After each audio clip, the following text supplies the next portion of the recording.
अस्सलाम वालेकुम। आज हमने आलू कद्दू बनाए हैं चपाती के साथ, बहुत मज़े के और बग़ैर पास खड़े दम पे हमने बनाए हैं सारी चीज़ें एक साथ डाल के। तो चलें आपको बताते हैं हमने कैसे बनाए हैं। बाज़ू का जब टाइम नहीं होता, बहुत से काम करने होते हैं, तो ये आसानी से बन जाता है क्योंकि हम इसको 20-20 मिनट का दम लगा के और बनाते जाते हैं। चलें इसको बनाने का तरीका देखते हैं। सबसे पहले मैंने प्याज 2 डाले। अब ये लहसुन और अदरक ये मैंने चॉप किया हुआ है, इसकी लेयर बिछा दी। बस इसको लेयर्स में होने लगा।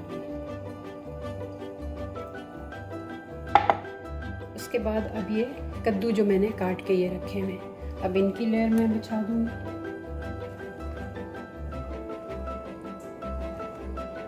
टमाटर इसकी लेयर डाल दूँगी।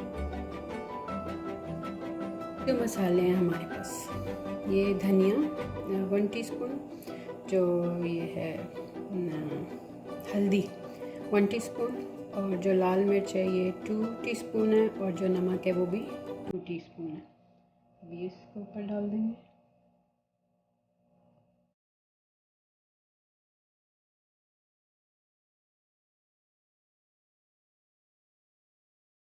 इसको पकते हुए 20 मिनट हो गए। ये देखिए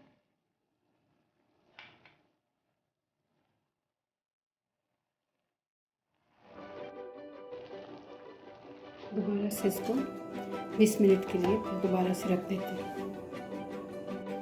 ये 20 मिनट हो चुके हैं, देखिए तकरीबन कद्दू गल चुके हैं। अब थोड़ा हम आंच तेज़ कर देंगे हाई हीट पे, ये पानी थोड़ा ताकि ड्राई हो जाए।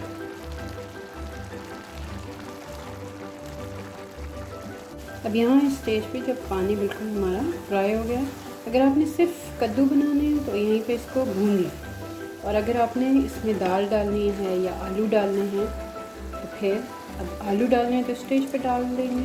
और अगर चने की दाल में बाज़ लोग बनाते हैं तो उसके लिए आप चने की दाल अलग से उबाल नमक डाल के और फिर उसको भून के और फिर इसमें शामिल करें। मैंने आलू इसमें शामिल किए। अब मैं आलू डाल के इसको भूनूंगी। 5 मिनट हो चुके हैं। बस अब हर 5 मिनट के बाद हम थोड़ा सा इसको हिला के फिर ढक देंगे जब तक कि ये आलू गल जाए और ऑयल निकल आए। इसी में एक तरह से समझें कि धीमी आंच पे ये भूनता जा रहा है और साथ में आलू के सॉफ्ट होने का प्रोसेस भी जारी है। ये आलू गल चुके हैं और ये पक के तैयार हो गया है। अब आप इसको तवे की जो रोटी चपाती होती है उसके साथ खाइए, और इसको धनिया और सब्ज़ मिर्च से गार्निश कर लें।